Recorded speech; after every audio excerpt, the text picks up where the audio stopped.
What's up, everybody? Thralls Metal here once again. I'm Necrotic Nick. Rin and Jammin Jon. And we have an album review, and one that we've been anticipating since it was announced not too long ago. We are going to go over the latest offering from Go Ahead and Die. Unhealthy Mechanisms. Man, do we know those. We sure Apparently do. I cover my pain with humor.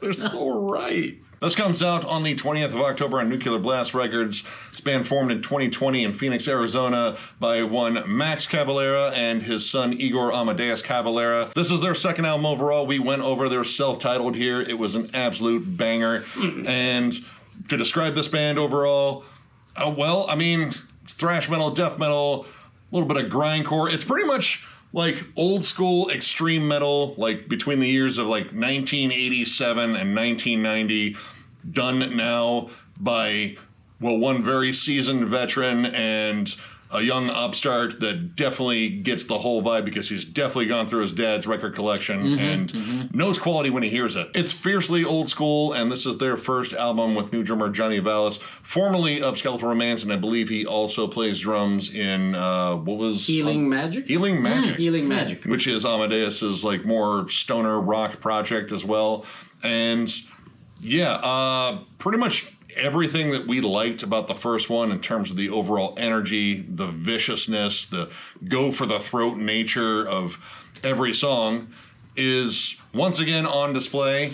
Once again, also mixed and mastered by one Arthur Risk. And yeah, this album is flat out vicious, and I would even say this is one of the heaviest things that Max has been involved with in his career of heavy things. It's ugly and crusty, and there's, I would say, barnacles, but it's not very wet. It's more of a dry heat. So probably something sharp. Rattlesnake fangs. Rattlesnake fangs and scorpion cacti. stingers. Yeah, all the gnarly desert mean stuff. And again, like Arthur Risk, his mix, I mean, well, Max is, I would say, pretty much in love with that dude just in terms of the amount of mixes he's done here lately, and he's done some absolutely quality work, and I think that is on display once again. This is a little bit different overall in terms of the production from the last one, though, where the guitars were a little bit like thicker and muddier. Here, they are crispy, crunchy, and I think that kind of layer of mud that's kind of lifted off there lets the bass work shine, which that bass on here snarls. The tone is nasty, but don't get us wrong. The guitars are not clean at all. No. I would say they're a little crispier, but still dirty. I hope all the guitars he used, the strings were left on there from a previous tour with sweat and gunk and puke on them. Yeah. And they just like plug it in. A little bit of blood. Just plug it in. From the very instant you press play until the time the record finally ends, it is in your face. Kicking down the door, full of blast beats and big, heavy, chunky riffs. The opening track, Desert Carnage, does just that. Just kicks in the door, gnaws at your face with blast beats, big heavy riffs, feral yells and growls. Really sets the pace for this album. The vocals sound like they were recorded in the hallway of hell. Yeah, lots of reverb, and I like the trade-off dynamic between Max and Amadeus. Amadeus has this shrill shout, and it kind of lends itself a little bit to, well, one of my kind of surprises on here is like elements of black metal really showing up. Split Scalp and Chasm definitely have some ferocious black metal vibes, and Amadeus's vocals on those, they're shrill, they're agonized, they're a little dry at the end too. And then you have Max's token booming bellow. Just, it's gnarly, it's projected well, and well, I mean, that's capped off with riffs. This album is a riff farm of extremity from all walks of extreme metal almost. Early extreme metal. Yeah. Yeah. There's nothing modern about this, I would say. The most modern thing I would say is probably the production. I mean, it has like an old school tinge. It definitely has But an old school tinge. Yeah, I mean, it's modern in the sense that it's not as raw sounding, even though overall the vibe is raw. Oh, yeah. Yeah, like it just sounds like it's tweaked in all the right directions to make everything stand out the way it should. It sounds like this is how it's going to be played live. Yeah, I mean, honestly, there's part of me that would say that this band is like the spiritual successor to Nail Bomb. You know, it has that sort of energy, and again, it kind of walks a lot of different lines in terms of extremity, like No Easy Way Out. Almost a grindcore song. Like, there's grind elements in Desert Carnage, but No Easy Way Out has, like, a Napalm Death vibe. Like, if you switched up and threw, like, Barney on vocals in the song, it would definitely fit. Like, you have the down-picked riffs. It's a little bit more blasty, and it has a little bit more punk energy to it. But grindcore really wasn't, like, a huge thing on the last one. Like, a lot of it, you can call it, like, death thrash. Like, that was kind of the main thing, with an occasional nod to, like, you know, Celtic Frost, which those Celtic Frost nods are definitely still on here because, well, I mean, Max loves Celtic Frost, and Celtic Frost has riffs. Mm-hmm. I was upset that the song No Easy Way Out is not the Robert Tepper song from Rocky IV. It's weird. That was the first thing I thought of when I saw that. There's no easy way out. Legit, it repeated in my head, and then Apollo died. I wish Max would cover that song. That would be awesome. He throws the helmet at the statue of himself. But it's not all this mind-numbingly heaviness all the time, although 95% of this record is that. That's fair. The song Drogo Cop. First of all, I cannot wait for the video. I saw the screenshots of it on Instagram, and I can't wait. This is Chef Cavalera. Pull the fuck over. You need to buckle the fuck up. Buckle the fuck up. Sorry. We love you, Max. We love you. So much. Anyway, to me it had kind of like a punky, thrashy, kind of almost Red Fang vibe to it. Superjoint Ritual. Yeah. That one I definitely get like the Celtic Frost vibes, especially like around the chorus, but it's punky right out of the gate. And, you know, punk is definitely a part of this too. Like Cyber Slavery is almost just a flat-out crust punk song. Like, I'm reasonably sure that song hasn't put on deodorant since they wrote it. And it's not a Fear Factory song. No. I thought with the title it was... I mean, it does have, like, the cyber intro, which has popped up in at least 27 Fear Factory songs. Yeah, it was Ray's Fulber, but not really. Yeah. But the weird contrast between, like, that sample and then the rest of the song, which is just raw and dirty, like, discharge and doom worship. Dirty desert Motorhead. Yeah. It's grimy as hell. But, you know, you get that slick cyber sort of thing, mostly just to set up the themes, I think. Fuck the robots! While this album pretty much goes full tilt boogie for most of it, it does have its groovy sections, and that's the Max I want. The simple caveman chug stomp groove.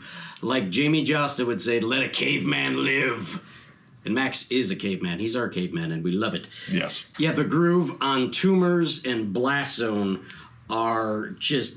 simple chug. The Max shout is it's crusty, and I love the groove. I love the slow groove, especially mixed in with the blast, because again, I get bored of blasts after about 2 minutes. Yeah, it's just like, okay, cool, you play fast. Well, good on you. But when the drums and the tempo shifts, interesting. Yeah. Love it. Tumors, I think, is a big standout because, I mean, it has that groovy setup, and it stays groovy for most of it. Then you get this nice thrash break towards the end, and then that just kind of segues into a stupid heavy breakdown, which I think every breakdown in here is amazing. It's dirty, sinister. It just wants to punch you in the teeth and then pick up the teeth and put it in its pocket because you're not allowed to have them anymore. Can't have them back. These are mine. Yeah, you lost them. They're gone. Taking these as my prize and keeping them. You can walk away with your life, but I keep your teeth. Make a necklace. And Blast Zone in particular, man, that's got some bolt thrower vibes. Like, it opens up with gunfire and like an isolated double time drum groove. Yeah. I dare you to bolt thrower harder right there. Yeah. But it's those triplet chugs and the breakdown that really sold it for me, especially when it goes into like the halftime breakdown and then it progresses into the triplet chug and then it volleys those two back and forth and it's just fucking face smashing. I wrote Murder Face. He plays in Deathclock. Yeah, not on this. No, not on this, no. And in terms of like breaking up the high octane listen that this is, you know, granted you have your groovy sections, breakdowns, but you also have like, I guess what I would call like bits of atmosphere. You have like a lot of squealing feedback and static, and that just kind of, you know, fits with the vibe of this ill-mannered, mean-spirited album. And you also have some interesting samples, and some of them we could place, some of them, I don't know if we could place them or not. They're just, well, I don't know, kind of a mystery. Yeah, so the opening sample on the title track, I believe, and probably it is, from Johnny Depp in Fear and Loathing in Las Vegas about the drug collection, poppers, screamers, laughers, uppers, downers. It's, if you haven't seen it, just, I don't. Brilliant movie. What do you want to do with your life? All the drugs, apparently. And there's even another sample, too, shortly after the opening syncopated chugs of the song MDA, Most Dangerous Animal.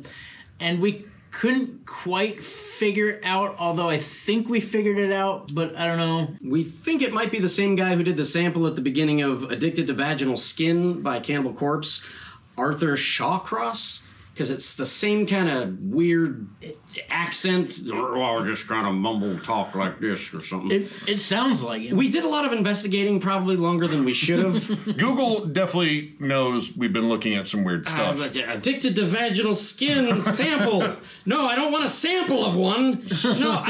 No, okay. Slitter from neck to groin? They have iPhones, so let them do the searching. It'll show up later in the deposition. So Anyway. will the FBI. If you guys know what that sample is, let us know in the comments, because we think we have it, but we're not entirely sure. I'm just actually really curious. But it sets up the song Yeah. pretty damn well because, I mean, it's just an absolutely vicious song. Murder. Riffy breakdowns, and yet another little interesting wrinkle, kind of a doomy breakdown. There's some good droning riffs on there because a lot of the riffs in here are fast, chuggy, machine gun fire. Like, everything about this album is intense. And while that is, like, apparent across the board on here, I think the song Chasm was one that really stood out to me in terms of maybe it's the most melodic offering on here. I'm not saying it's like a pretty song. No, it's not. It's nasty, but the melodies are really cool in that song. But it's evil black metal-y. Yeah. It's like, yeah.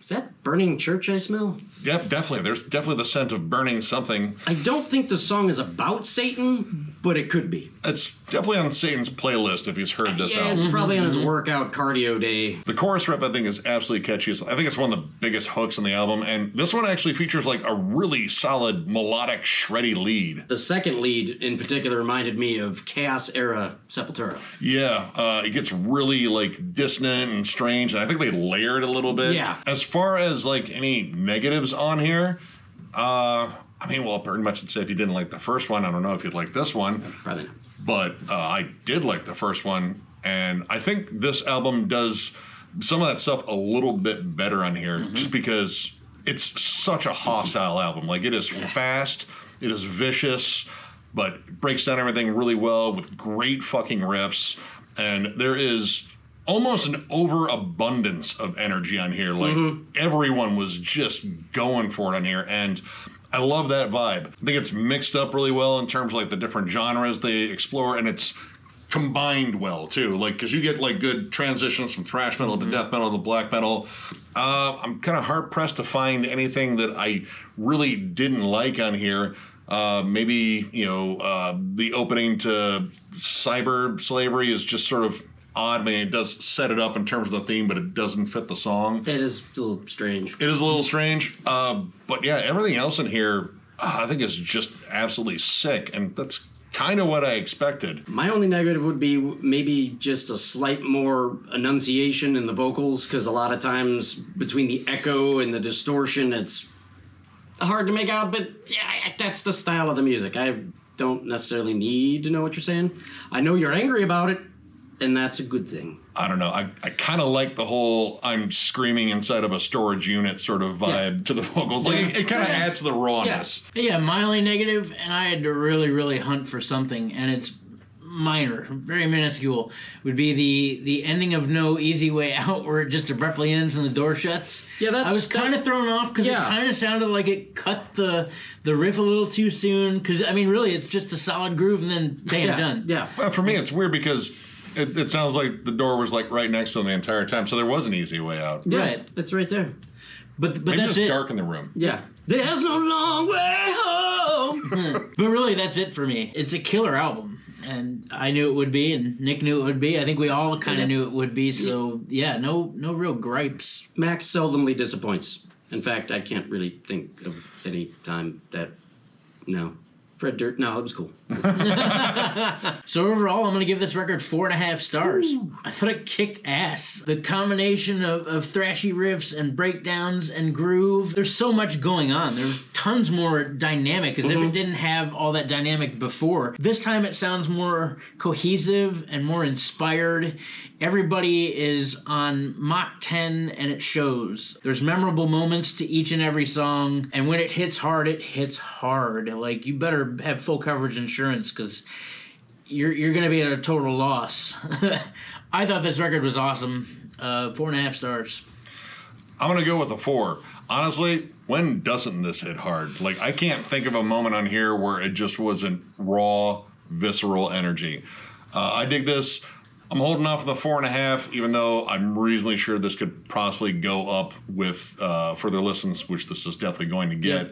Yep. But right now, it is a solid 4, is not going down at all. I think this is an improvement over the debut. It's more hardline focused on just being heavy. And again, I will say, I think this is one of the heaviest albums that Max has ever been involved in. Like, this is just insanely heavy. Like, this is more blasty in spots, but it's done in pockets. The elements of grindcore and black metal getting woven in their already hostile as hell mix, it's just made this even heavier. I mean, if you're a fan of of course, early Sepultura, Nail Bomb, but I mean, I would even say like Possessed, Napalm Death, Terrorizer, Mayhem. Yeah, just heavy, nasty everything that is so fiercely old school still.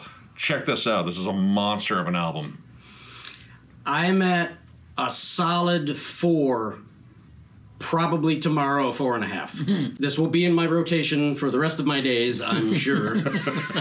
It is ugly. I've said that in the best way. It's fast, it's grooving, it's blasty, it's chuggy, it's riffs older than Amadeus himself. It's definitely better than the first one, and I love the first one. Just get it. It's just another gem in the crown of Cavalera. The production is nasty yet crisp. This isn't an album you want to listen to chilling out. Probably shouldn't drive while listening to it. You probably... I'm about to. I'm gonna. You probably just run people over and then you'll get pulled over by Chef Cavalera.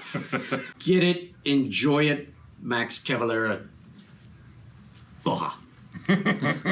So, if you enjoyed this review, give it a thumbs up, and if you're new to the channel, subscribe, because we do stuff like this all the time. We are also on Patreon. If you'd like to help us out there, there's a link down below to thrallsmetal.com. Our Patreon is there. It is also on our channel somewhere, but our store is at thrallsmetal.com. We have shirts, new ones that are absolutely awesome, and old ones that are discounted and also awesome, as well as hats, too. So if you're looking for Thrall stuff, that is exactly where to go. And coming up this Sunday at 1 p.m. Eastern Time, we're going to join a fantastic panel of guests to talk about 10 albums that we would want to take to a desert island that we couldn't live without. Man, could be so much more than 10, but it's not. It's going to be 10. There's some honorable mentions. It's going to whoop ass at Gas Masks and Hand Grenades this coming Sunday at 1 p.m. And as always, thank you to the fans, subscribers, likers, dislikers, people of the heavy metal community. Rally around the family with a pocket full of shells. Yeah, thank you guys so much for everything you guys do. It's amazing doing this, and a ton more content coming your way, so stay tuned. And one more big thank you, because you rule, and Thank you. We'll catch you later.